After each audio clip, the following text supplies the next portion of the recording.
The date read September 13th, 2025. In the heart of London, 110,000 people had poured into the streets. "Unite the Kingdom," read the banners. British and American flags were waving. The rally was organised by the country's most controversial far-right activist, a convicted fraudster with a criminal past, the founder of the English Defence League. But the main speaker wasn't there. He had joined via video link. "Either you fight for violence or you die in slavery," he had said from the screen. "Whether you choose violence or not, violence will come to you." He was spreading fear. The crowd stretching from Westminster Bridge to Big Ben had gone wild. In the clashes, 26 police officers were injured. 25 protesters were arrested. The words spoken by that figure on screen had shattered a 377-year-old world order. The world was witnessing an unprecedented event in its history. An American billionaire was using the power of a global platform to openly call for a coup against the legitimate government of NATO's oldest ally. From thousands of miles away, he was declaring, "The time has come for revolutionary government change." These words marked the beginning of a new era where private capital superseded state sovereignty. With 420 million users on his platform, he could instantly reach audiences 6 times larger than the UK's population. Algorithmic power had become a more effective weapon than tanks and aircraft. Their targets were entirely different.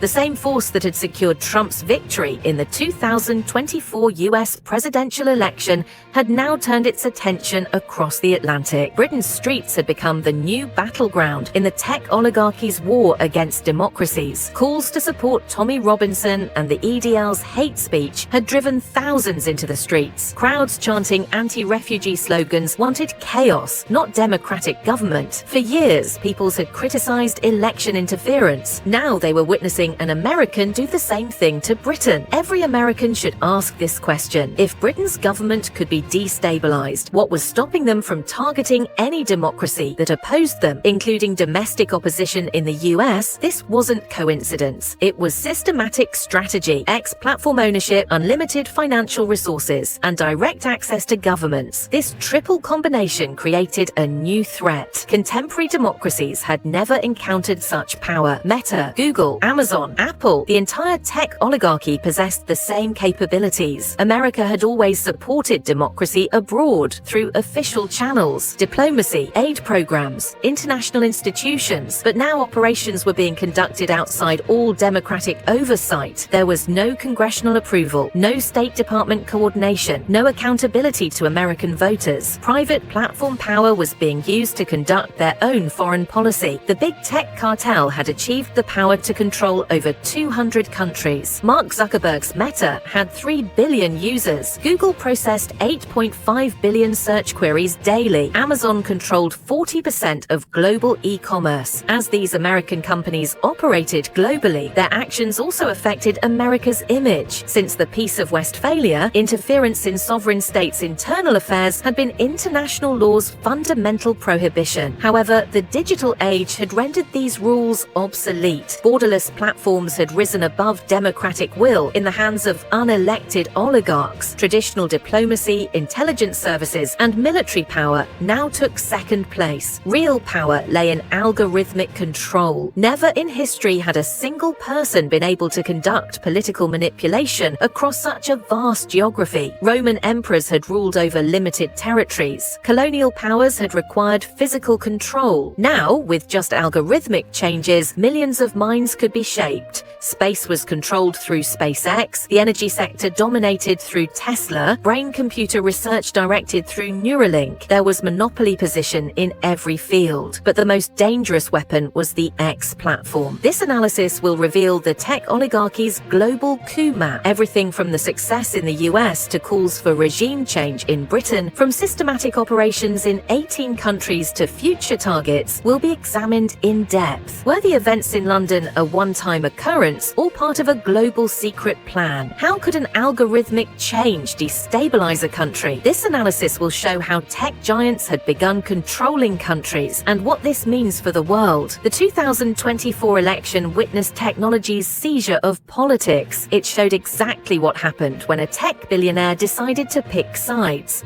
Not only had $290 million been spent on Trump, X had been transformed into a systematic propaganda machine that fundamentally changed how Americans received information. Beyond this financial support, the platform had been turned into a political weapon. The America Party rhetoric had transcended traditional Republican Party identity and created a personalized political movement. The most disturbing aspect was corporate authoritarianism, using economic power to force political conformity. On election night, the X platform had become a real-time propaganda center. Fake election fraud claims were instantly made viral, while actual results were systematically suppressed. This had been 10 times more effective than Russia's 2016 interference because the platform was controlled from within. It had proven that technology platform ownership equaled political control. If elections could be manipulated this effectively, and if Britain's democracy was now being targeted, these same tools could be turned against any American politician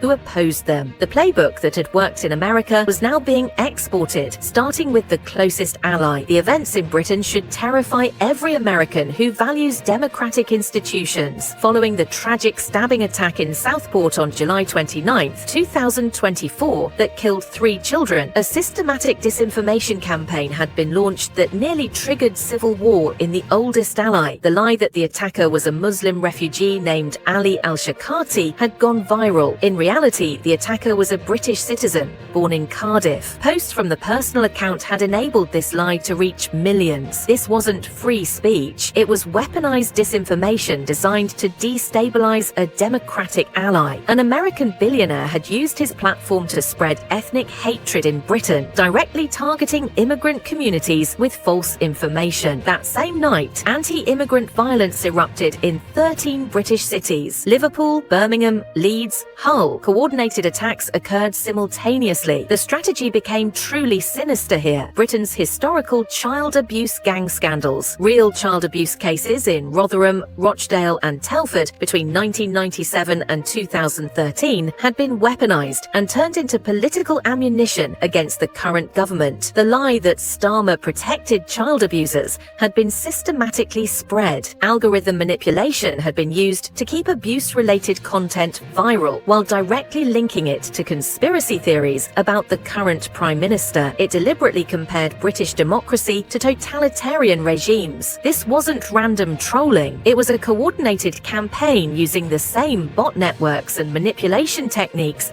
that had worked in the 2024 election. When the truth emerged, Britain was on the brink of internal conflict. A mosque had been burned in Manchester, an immigrant shelter had been attacked in Rotherham, thousands had been arrested, but the real culprit remained hidden behind a digital platform. If the closest ally could be brought to the brink of civil war using lies about immigrants, American communities could face the same targeting. In September 2025, something unprecedented occurred, an open call for the violent overthrow of a democratically elected government. And this was done while addressing a far-right extremist rally, having joined via video link to the Unite the Kingdom rally organised by far-right activist Tommy Robinson. A direct call for regime change had been made. The British people can no longer tolerate this tyranny, he had declared, characterising the democratically elected British government as illegitimate. The time has come for revolutionary government change was an open coup call. The most dangerous part was direct incitement to violence. Either you fight for your freedom or die in slavery. These words had led the British Home Office to open a terrorism incitement investigation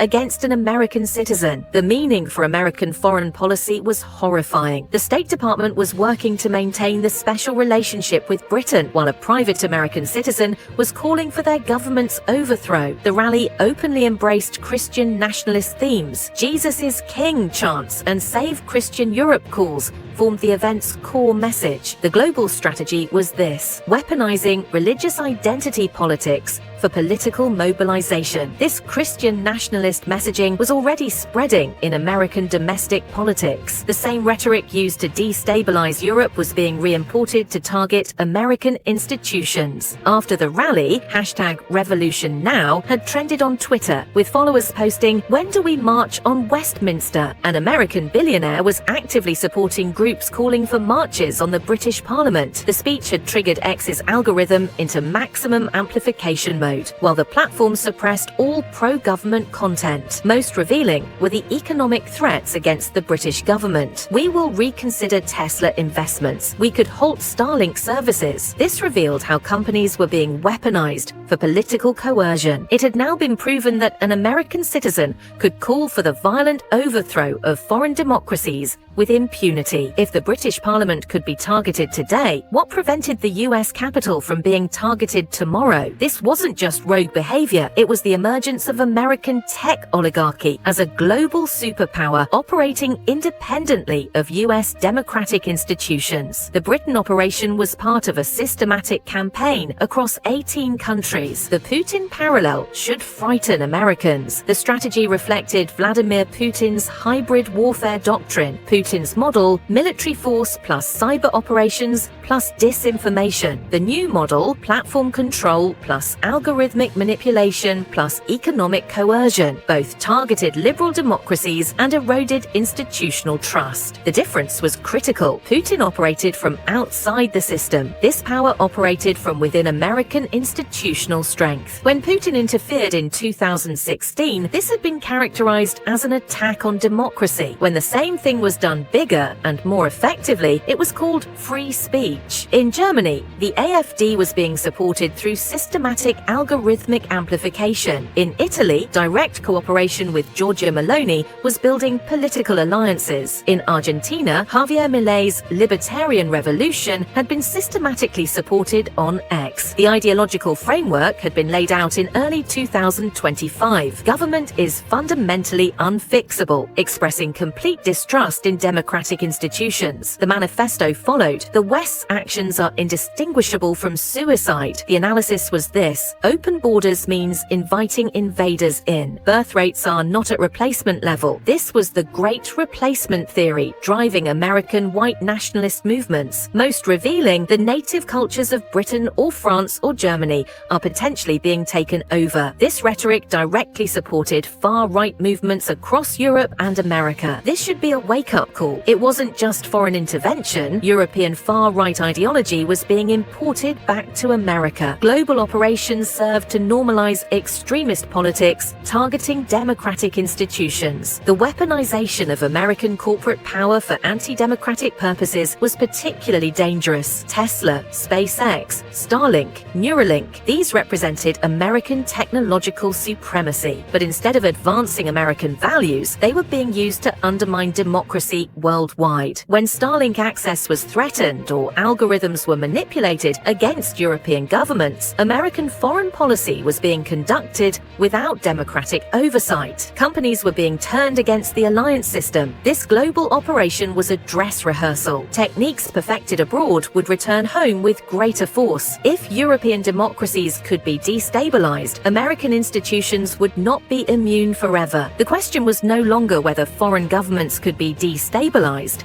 This had already been proven. The question was whether American democracy could survive when tech oligarchs decided to turn their weapons inward. X's user base exceeded most countries' populations. Algorithm control meant the power to determine what information reached the masses, a power operating beyond democratic oversight. No American voter had granted this authority, yet it was being used globally on America's behalf. This power was not alone. When Meta, Google, and Amazon coordinated, no democratic government had been able to resist. This represented a fundamental shift in global power. Traditional American influence had operated through democratic institutions, Congress, the State Department, military alliances. Tech oligarchy operated through private platforms without any democratic accountability. The collapse of the Westphalian system was being witnessed. The supremacy of sovereign states was ending. Unelected tech emperors now had more power than elected governments. Traditional tools of power were becoming obsolete. Military strength, economic resources, diplomatic influence, all paled beside algorithmic control. The ultimate weapon wasn't just platforms, it was the artificial intelligence and robotic infrastructure being built. Neuralink promised direct brain-computer interfaces. Tesla's humanoid robots could provide physical coercion. OpenAI's advanced AI systems offered unparalleled manipulation capabilities. Consider the implications when both the information environment through X and the physical environment through Tesla robots were controlled, what resistance would remain possible? Starlink added global communications control to this arsenal. When satellite internet infrastructure was controlled globally, every government became vulnerable to digital siege. The techniques perfected abroad were coming home. Populist rhetoric, silent majority messaging, reasonable center language was already saturating American political discourse. Calls for normal people actually served a strategy to deepen polarization. American democracy faced an existential question. Should private citizens be able to conduct foreign policy using private platform power? The answer would determine whether America remained a democracy or transformed into a techno-oligarchy. Would Americans allow their own tech titans to export authoritarianism globally while importing it domestically? This analysis revealed a disturbing truth. America stood at a crossroads between democracy and techno-oligarchy. The global intervention operation represented an early warning. What happened in Britain today could happen anywhere tomorrow, including at home. The response from democratic institutions revealed their inadequacy for the digital age. The British government had only been able to offer weak statements, while democracy was systematically undermined. Even terrorism incitement investigations faced no real consequences. The EU's Digital Services Act offered the most significant response, with potential fines of up to 6% of revenue. But investigation processes took years, while interference operated in real time. Even allies couldn't protect themselves from American tech power. If Britain couldn't resist the interference, what chance did smaller democracies have? The contradiction in American foreign policy was striking. The State Department globally supported democracy, while tech oligarchs actively undermined it. Russian election interference was criticized, while more effective American corporate interference was ignored. The current threat paled compared to the future. The roadmap included plans to maybe buy Verizon with Starlink global phone service, expanding digital hostage-taking capacity to telecommunications infrastructure. Combined with Tesla's humanoid robots and Neuralink's brain-computer interfaces, this infrastructure could physically implement digital authoritarianism. This was no longer just about foreign interference. It was about whether American corporate power served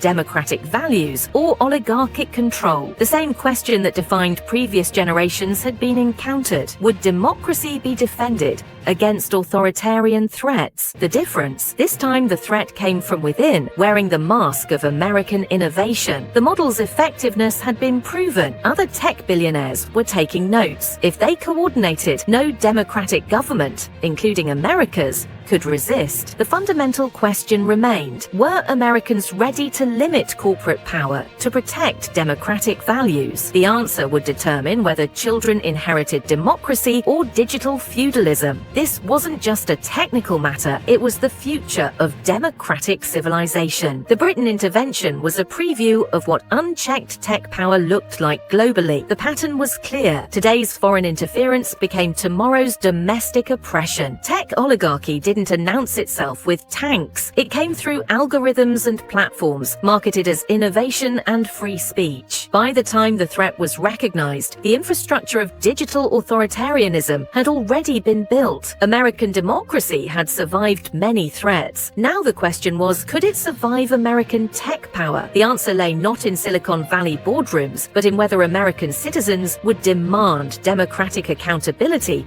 from American companies. The answers would determine not only America's future, but the fate of global democracy. Should private companies control global information flow without any democratic oversight? Should X, Meta, and Google's algorithms operate beyond voter accountability? Can billionaires be allowed to use their companies as political weapons? Or should Tesla, SpaceX, and Starlink serve democratic values rather than oligarchic interests? Should American citizens have the power to use platforms to overthrow foreign governments? Is this truly America first or oligarch dictatorship? And ultimately, what kind of world are we leaving to our children? Digital feudalism or democratic participation? Tech oligarchy wasn't unstoppable. possible, but stopping it required mobilizing democratic will. American democracy stood at the most critical crossroads in its history. Tech titans could be kept under democratic control, but only if the American people awakened before algorithmic dictatorship